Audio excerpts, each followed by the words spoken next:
Welcome. In this tutorial we are going to take a look at the for loop.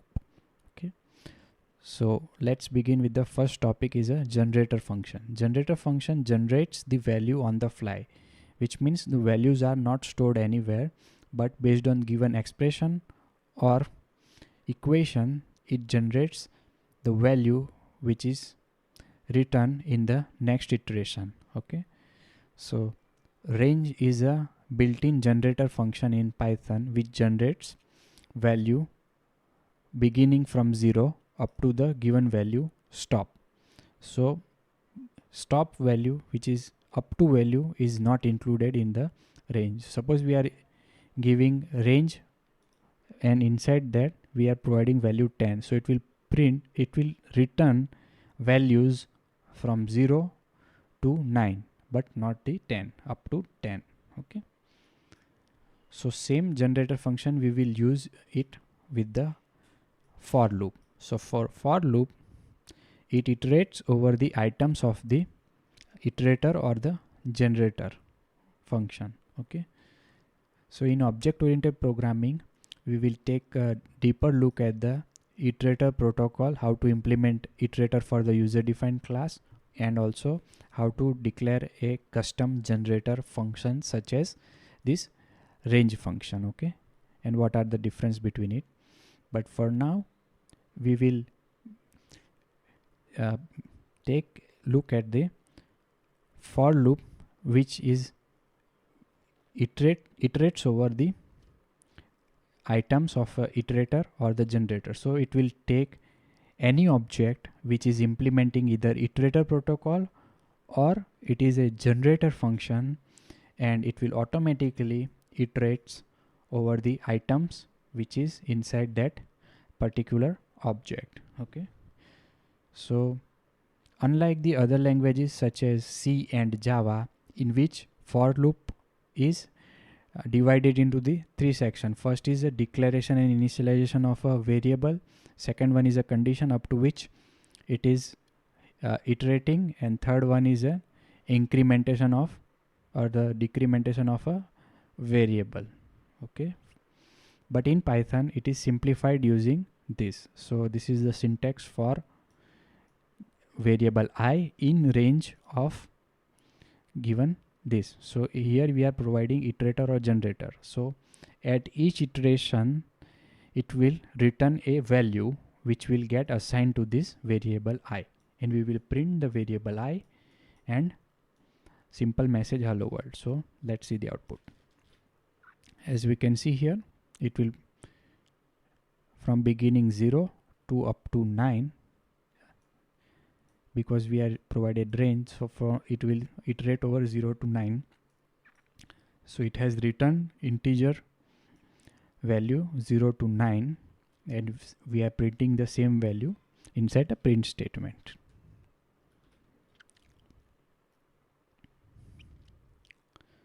Next topic is, as the function in the Python is a first class object, it can be assigned to the variable, and variable, as we have explained earlier, variable just store the memory location of an object inside the particular memory. Okay, so as the functions are first class object, they can be assigned to a variable. So if we assign range this, so it will create a range generator function object, and which is assigned to the variable limit, and if you pass this limit it will work same as the range function. Okay, we have just added a simple pointer to this range function object. Next topic is continue. It is executed when an exceptional condition is satisfied, which will skip the remaining statement in the current iteration and continue the next iteration.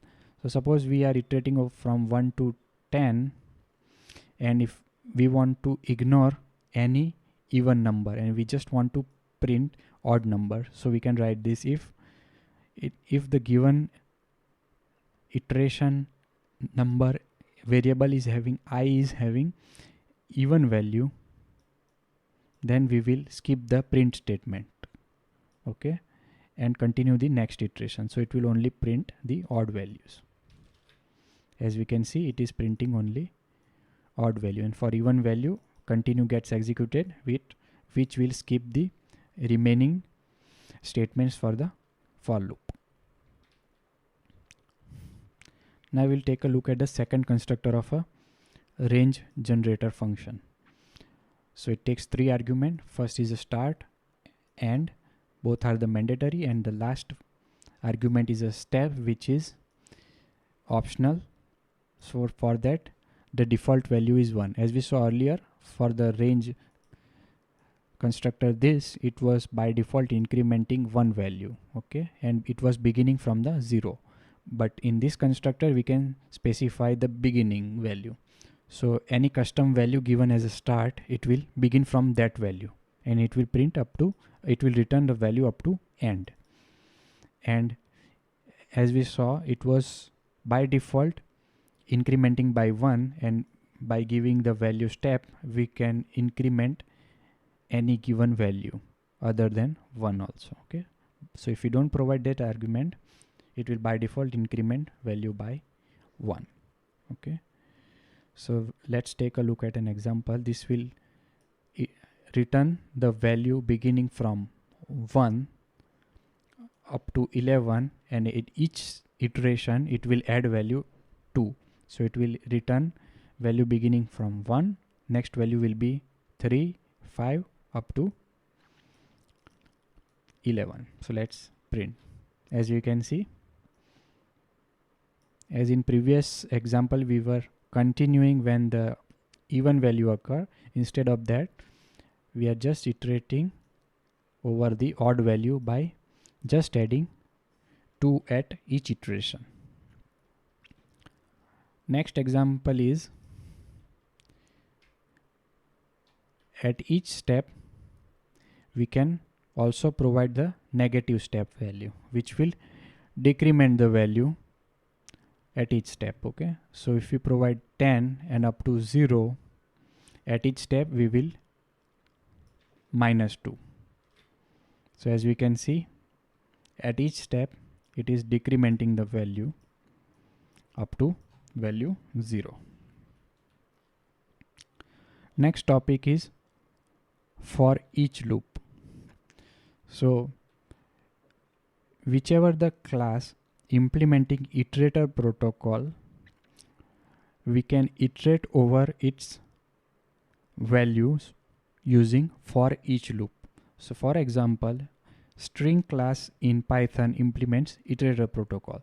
So as we saw earlier, string is nothing but the sequence of character, okay, and through iterator protocol we can iterate over each character of a given string. So okay, so for that for each loop we just need to write like this: for each, this is the variable name in which the return value at each iteration will get stored. So for each character in, and here we just need to provide an object of a class which is implementing an iterator protocol, okay, so which will iterate over the given value at each iteration, okay. So in this case we are providing an object of a string class, okay. So if we iterate over the string object, it should return each character at each iteration, okay. So as we can see, first character is provided H, then E, and so on, okay. Same way we can also, so in traditional way, if we compare it to the other languages such as Java, we need to iterate over like this using index. So in Java, if we write the code, we can write like this: for I in range up to the length of the string, and we will access that character at a particular index, okay. And here we are providing and equal to none compared to this, which will not break the line for the each character. It will print each character without breaking the line, so it will print the string as it is, okay. So it will give us the same result. Okay, so we can also iterate by using index. Okay, but for each loop is this. Okay, for each loop is very compact comparing to the iterating using index, and it is also efficient than this range function. Okay, next topic is iterating through collection. So this is a tuple object containing tuple object of a person values. Okay, so these are the variable persons which contains the value of a for the multiple persons in tuple objects. Okay, so this is a tuple data type. That tuple class also implements the iterator protocol, so we can iterate over each item of the given object. So same way as a string, we will pass the object of a tuple class to the for each loop, which will iterate over the each item inside that particular object. Okay, as we can see, it is printing each person at the each separate line. Okay, so in each iteration it is returning the single person. So as we can see, the structure of this tuple object containing tuple object inside. Okay, so that tuple object also can be unpacked inside the for loop. Okay, so as we can see, inside there is 4 values: name, age, salary and gender. So we can unpack within the given for loop. Okay, like this. So for each name, age, salary and gender inside the persons, it will iterate over this person of collection, and for each person it will break down those value and assign it to the this local variable. Okay, and if we print it, as we can see here, it will print the given attribute as per the iteration. Okay, so we have iterated all the persons with unpacking the value inside it.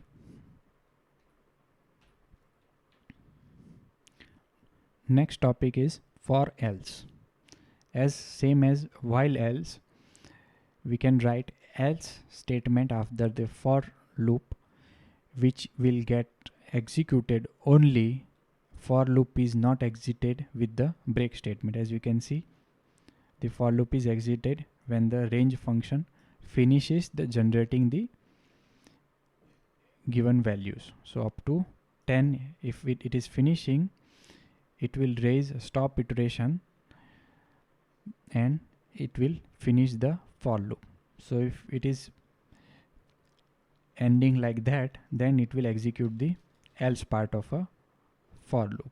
Okay, and in this example, as we can see, it will iterate up to 0 to 10, up to 10, and if we break it at greater than 6 value, then if it will definitely execute the break statement, which will not execute the block of code inside the else. As we can see here, we have executed all. So okay, so part of it.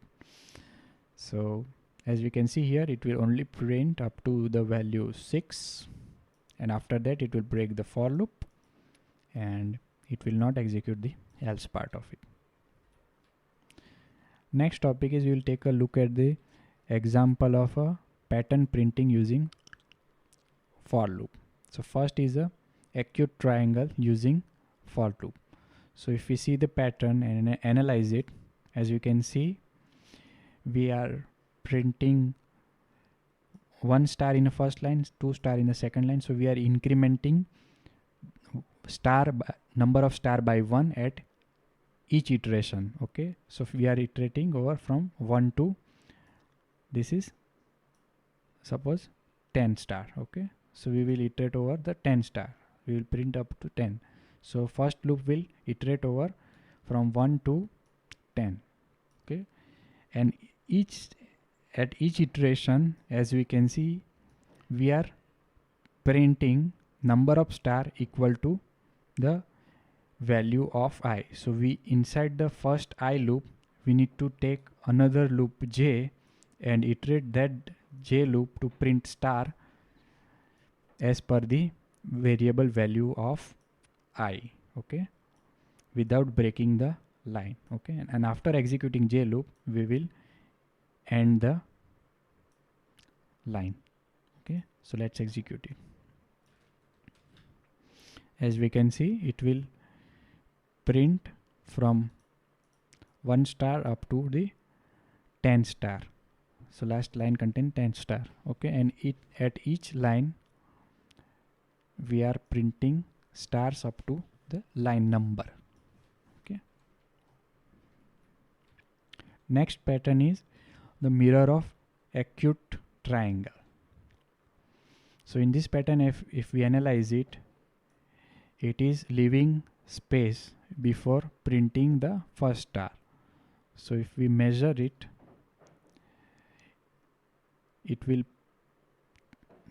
space the value which is 10 minus the number of star. So if we take a look at the length of the last line, it will print the 10 character. Up to, if we are printing up to 10, it will print 10 character, 10 star.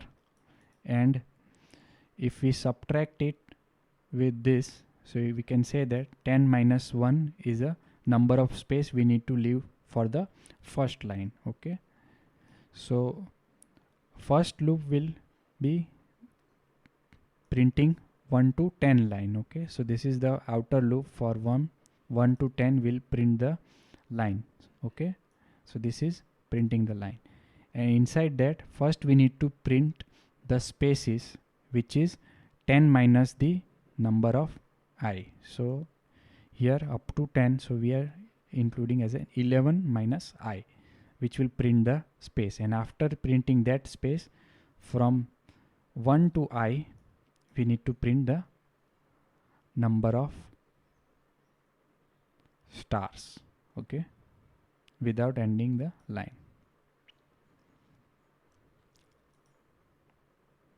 So let's execute this. As we can see here, first loop will print the number of spaces, which is 11 minus I, and second loop will be printing values from ranging from 1 up to the line number. So for first line we will print 1 star, for second 2, and so on, and this will print 11 minus I number of spaces. So if we check, the total number of element at each line will be 10. Okay, continuously combining spaces and stars.